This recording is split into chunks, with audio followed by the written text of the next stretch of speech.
안녕하세요. 여러분의 유튜버 돈하우스의 브리니 고인물입니다. 반갑습니다. 오늘 소개해드릴 영상은요, 부동산 계약을 하는데 중개수수료, 흔히 얘기하는 복비를 안 내도 되는 그런 계약이 있다고. 매매할 때는 공인중개사가 필요가 없어요. 중개수수료 복비라는 거는 공인중개사 자격증을 가진 사람이 정보의 불균형성을 균형을 맞춰주기 위해서 임대인만 갖고 있는 정보를 임차인께 알려주는 의무를 갖고 중간에서 제대로 된 정보 불균형을 균형 있게 잡아주는 대가로 받는 게 바로 중개수수료입니다. 근데 매매에서 내가 누군가의 도움 없이 내 힘만으로 모든 정보를 다 입수해서 안전한지 안 안전한지를 판단한 후에 매도자, 그러니까 집주인 다이렉트로 나 얼마에 이 집 살게, 오케이? 임대인이 오케이 하고 쌍방에서 서로 계약서를 쓰고 내 법무사가 있기 때문에 내 법무사를 통해서 등기를 치고 소유권을 이전을 받고 돈을 결제를 다 하면 중개수수료는 필요 없습니다. 안 내도 됩니다. 왜? 내가 다 했잖아요. 매매는 그게 가능합니다. 근데 왜 매매에서 중개수수료를 내냐? 그거는 내가 이 집이 안전한지 안 안전한지 전에 시세에 대비해서 내가 이득을 볼 수 있는 집인지 아닌지를 선정하는 기준부터 부동산에 도움을 받기 때문에 부동산한테 중개수수료를 내는 겁니다. 도움을 받았으니까 당연히 그 대가를 치러야죠. 그죠? 매매는 내가 능력이 되고 내가 노력만 하면 중개수수료 따위는 안 내도 됩니다. 공인중개사 따위는 필요 없습니다. 왜? 내가 능력이 되니까. 내가 다 알고 있고 내가 다 할 수 있으면 가능합니다. 근데 임대계약은 내가 아무리 잘 알고 내가 아무리 다 할 수 있더라도 사실은 나라에서 공인중개사를 반드시 끼고 하라고 공고를 하고 있습니다. 임대계약은 임차인의 동의 없이는 임대인과 임차인의 맞다이 다이렉트 계약을 할 수 없습니다.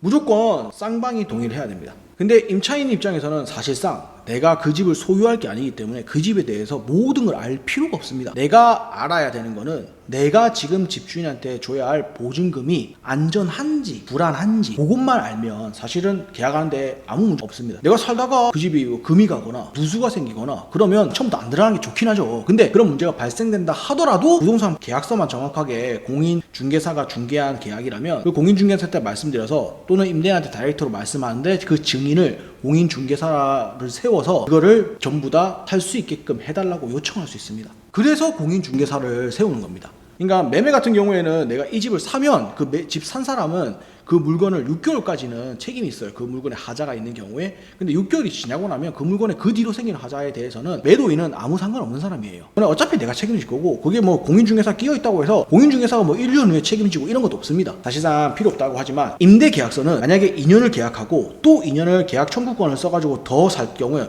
4년 동안 발생된 모든 일에 대해서 공인중개사한테 도움을 요청할 수도 있고요. 그 다음에 공인중개사가 증인이 되어줄 수도 있습니다. 임대인한테 내가 요청할 때 임대인과 어떤 분쟁이 일어나잖아요. 그러면 공인중개사 중간에서 계약 당시에는 집이 이랬고 저랬고 그리고 계약할 때 임대인이 이런 말했고 저런 말했고 공인중개사 증인이 되어줄 수 있습니다. 웬만하면 공인중개사를 입회하에 임대계약서를 체결하라고 나라에서 공고를 하는 겁니다. 그런데 여기서 임대계약서를 작성할 때 그래서 반드시 중개수수료가 발생되는데 안 되는 경우가 있습니다. 어떤 거냐? 예를 하나 들면 여기서 매매랑 똑같이 공인중개사가 없는 경우 어디에? 계약할 때는 있든 없든 그게 그러니까 수수료를 내는 데 영향을 안 미쳐요. 공인중개사가 없으면 그 계약은 무효가 돼요. 공인중개사가 아닌 다른 사람이 보조중개원이 한다던가 계약을 할 때 공인중개사가 없으면 계약은 무효가 돼요. 근데 중개수수료를 내냐 하느냐 안 내도 되느냐의 문제에 있어서는 정상적인 계약을 했다고 했을 때 그 여부는 바로 공인중개사의 도장이 계약서에 들어가느냐 안 들어가느냐로 판가름 납니다. 만약에 공인중개사가 없이 다른 사람이 계약서를 쓰더라도 그 법적 공인중개사 사업자 등록증이 나와 있는 그 공인중개사의 도장이 계약서에 들어갔으면 우선 중개수수료를 내고 그 다음에 무슨 계약상에 문제가 있다 또는 내가 이 계약을 파기하고 싶다 이럴 때 나 계약서 쓸 때 공인중개사가 입회하지 않았다 다른 사람이 했다 그러면 이 계약은 무효니까 내가 냈던 계약금 돌려줘 라고 할 수 있습니다. 그런데 공인중개사님이 직접 입회하에 계약을 정상적으로 다 체결했다고 하더라도 계약서상에 공인중개사 도장이 안 들어가 있으면 그 계약은 정상적인 계약으로 처리됩니다. 효력이 있어요. 단 공인중개사한테 줘야 할 중개수수료는 안 줘도 됩니다.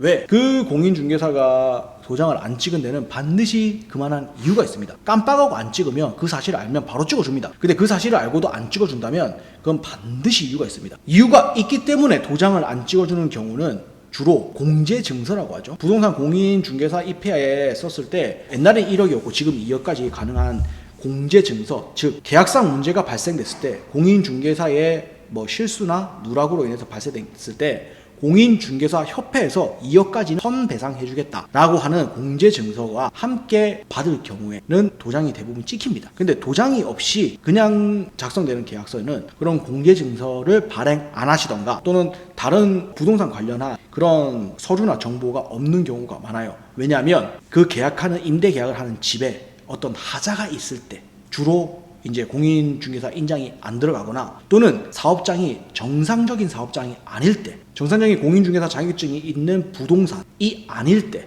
그럴 때 뭐 무슨 주택, 무슨 건설 해놓고 중개하시는 그런 업체들 있죠. 그런 업체들은 공인중개사가 없기 때문에 그래서 도장을 못 찍는 겁니다. 근데 그러면 사실상 임대계약서를 쓰면 안 됩니다. 공인중개사가 아닌 사람이 임대계약서를 중개할 수 있는 권한은 없습니다. 그러면 그 계약은 무효가 됩니다. 나라에서 그렇게 정했어요. 임대차 보호법에 의해서 임차인을 보호하기 위해서 그러니까 나라가 그렇게 해준 겁니다. 공인중개사가 아닌 사람이 임대계약서를 중개하면 안 돼요. 마치 의사가 아니면 문신도 하면 안 되는 것처럼 의료행위를 하면 안 되는 것처럼 실질적인 상황과는 너무 갭이 있고 안 맞지만 법은 그렇게 정해져 있어요. 계약서에 공인중개사 도장이 안 들어갔다 이러면 두 가지 중에 하나예요. 공인중개사가 있는 정상적인 업체지만 그 집에 어떤 하자가 있기 때문에 자기가 책임을 회피하기 위한 목적으로 도장을 안 넣던가 조금 위험한 계약인 그렇죠, 거네요. 그렇죠, 맞아. 압류가 들어와 있다든가 신탁 명의라든가 그런 이제 지금 당장은 문제가 안 되겠지만 시간이 지나서 문제가 될 확률이 높은 경우 그럴 때 공인중개사는 자기네 도장을 함부로 찍었다가는 나중에 안 좋은 문제에 휘말릴 확률이 있기 때문에 웬만하면 그냥 계약은 지금은 문제가 없으니까 계약은 진행시키되 자기의 인장을 빼는 경우가 간혹 있어요. 그러니까 그런 경우라든가 또는 정상적인 부동산이 아닌 겁니다. 공인중개사가 사업자를 내고 운영하는 부동산이 아니라 그냥 무슨 주택, 무슨 건설, 컨설팅이라고 하죠.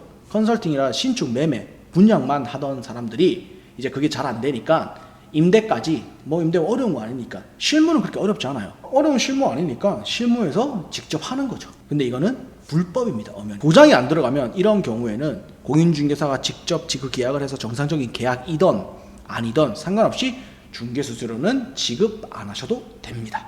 어쨌든 위험한 계약과 네. 불법적인 계약인 거잖아요. 그렇죠. 근데 그런 사례가 네. 많나요? 경기가 좋을 때는 많이 없어요. 왜냐하면 경기가 좋기 때문에 굳이 그럴 필요가 없어요. 근데 지금처럼 경기가 안 좋을 때는 지금 현재 제가 최근에도 그런 사례를 몇 번 받고 몇 번을 겪었거든요. 그런 사례가 어떤 거냐면 예를 들면 지난 시간에 저희가 단기 월세에 대해서 얘기했잖아요. 단기 월세가 바로 그런 경우예요. 단기 월세 계약할 때 단기 월세이기 때문에 사실상 단기 월세를 하는 이유는 보통 보면 문제가 집에 문제가 있기 때문에 그렇거든요. 또는 정상적인 경우는 어떤 경우냐면 곧 집주인이 자기가 살고 있는 집이 계약이 완료되거나 판매가 될 상황이기 때문에 한 6개월 후에 들어갈 상황이기 때문에 한 3개월만 살아라 6개월만 살아라 그 사이에도 자기 집을 놀리기 싫은 거예요. 그 사이에도 돌리면 월세가 나오잖아요. 그렇죠. 예, 그런 정상적인 상황 외에는 대부분이 지금같이 이렇게 경기가 어려울 때는 내가 내 집에 압류가 들어가 있거나 뭐 신탁 명의라서 내가 임대를 정상적이고 당당하게 놓을 수 없는 상황이지만 지금 너무 내 상황이 힘들다 보니까 그래도 내 소유의 집인데 내 소유에 된 집으로 뭔가 내가 경제적인 활동을 해서 이득을 얻고 싶은 마음에 단기 월세를 놓는 분들이 많습니다. 그런 경우에는 공인중개사 입장에서는 보니까 이거는 위험하기 때문에 정상적인 계약이 안 될 것 같아. 하지만 임대인도 급하고 임대인만 급한 게 아닙니다. 단기 월세는 임차인도 급합니다. 왜? 단기 월세는 보증금도 현저히 낮기 때문에 목돈이 필요 없습니다. 월세도 시세보다 낮습니다. 낮다는 말은 집 상태는 그 금액 이상의 집 상태인 겁니다. 좋다는 말이겠죠? 그렇죠. 그렇기 때문에 임차인 입장에서도 반드시 이 집이 최선의 선택입니다. 이런 양쪽의 니즈가 반영됐기 때문에 중개인 입장에서도 지금은 서로가 이득을 보기 때문에 서로가 좋게 합의하지만 나중에 불이의 문제가 발생됐을 때 법적으로는 임차인이 보호가 안 되는데 그럴 경우에는 부동산이 이 계약을 공인중개사로서 어느 정도 뭐 법적 책임뿐만 아니라 법적 책임도 져야 되면 져야 되고 도의적인 책임까지 져야 되는데 그러니까 책임 회피네요, 결국에는. 그렇죠. 양쪽의 합의에 의해서 니즈에 의해서 둘 다 좋다고 한 계약이지만 나중에 어떻게 될지 모르기 때문에 공인중개사는 거기서 고래 싸움에 새우 등 터지기 싫은 거죠. 임대인과 임차인이 위험한 계약을 하고 있으니 공인중개사는 한 발 뒤로 물러서서 이 계약을 그냥 지켜보겠다, 약간 이런 느낌인 거죠. 지켜본다는 것보다는 현재의 상태에서는 문제가 없고 둘 다 원하는 걸 얻어가는 거니까 내가 중간에서 현재 상태의 안정성은 보장해준다. 하지만 계약기간 마지막까지 또는 계약기간 차후의 일까지 보장은 내가 못하겠다라는 게 바로 공인중개사 인장을 빼는 거죠. 왜냐하면 물론 공인중개사가 계약 기간에 모든 문제에 대해서 책임을 지는 것도 아니고 계약이 끝난 후에 보증금을 못 돌려받는 문제에 대해서 책임을 지는 사람은 아니에요. 그런 의무도 없고, 단 계약을 할 때 우리나라에는 임차권 보호법에 의해서 최소 금액, 내가 그래도 길거리에 나앉지는 않을 정도의 어떤 사기를 당하고 임대인이 파산해서 이제 내 보증금을 임대인이 돌려줄 수 없는 상황이더라도 경매 그 집을 넘겨서 팔려가는 금액에서 임차인부터 최우선적으로 인천은 4,800만 원까지, 그러니까 내가 냈던 보증금을 4,800만 원 미만까지는 받을 수 있게끔 보장해주는 게 있습니다. 그 보장마저도 안 되는 계약이기 때문에 위험한 계약이라고 할 수 있는 거죠. 그 보장이 만약에 되면 뭐 압류가 되어 있든 뭘 하든 어쨌든 그 보장만 되면 위험한 계약은 아니에요. 지금 현재는 아무 문제 없이 집주인도 뭐 보증금 얼마 안 되는 보증금 내줄 수 있다 하고 다 이렇게 서로 좋게 웃으면서 하지만 나중에는 임대인이 시간이 지나서 어떻게 더 힘들어질지도 모르고, 그렇죠. 네, 그럴 경우에는 임대인이 능력이 없어서 돈 못 줄 때 그게 죄는 아니거든요. 내가 경제적 능력이 있을 때 갑자기 시간이 지나서 있을 때 했던 계약이 내가 시간이 지나서 경제적 능력이 없어져서 계약 조건을 못 지킨다고 해서 그게 범법자가 되는 건 아니에요. 단지 그 계약을 못 지키면 그 임대인의 소유로 집은 되어 있잖아요. 그 집이 경매에 넘어가서 또 싸게 다른 사람한테 팔리면 그 돈으로 그 임대인이 졌던 빚들을 정리를 하면 되는 거거든요. 빚 정리 과정에서 가장 약자인 임차인을 나라에서 보호를 해줘요. 그게 최우선 변제. 네, 맞아요. 잘 알고 계시네요. 똑똑하시네요. 아, 그럼요. 이제 브리니티 벗어나기 시작한 것 같아요. 그 방금 이제 부인님께서 말씀하신 것처럼 최후방 안전 펜스는 있는 계약과 없는 계약 그 차이인 거죠. 위험한 계약과 안전한 계약은 그 차이밖에 없어요. 공인중개사 인장이 계약서에 들어가지 않았다면 네, 중개수수료 줄 필요 없다는 거네요. 네, 맞아요. 근데 이거를 받는 곳이 많잖아요. 대부분이 받습니다. 네. 거의 99.9%가 받지 않나요? 네, 대부분이 받습니다. 왜냐하면 어느 부동산에 가든 부동산 중개수수료 요율표라고 이제 사업자를 등록하면 의무적으로 그 요율표를 게시를 해야 됩니다. 부동산 내에 게시를 다 해놨기 때문에 그 요율표를 보면 어떨 때는 내도 된다 안 내도 된다 그건 없이 그냥 무조건적으로 오피스텔, 아파트, 빌라는 월세일 때 임차일 때, 임대일 때는 몇 프로, 매매일 때는 몇 프로 이렇게 쭉 나와 있습니다. 토지로부터 시작해서 쭉 나와 있습니다. 상가 뭐 다 있거든요.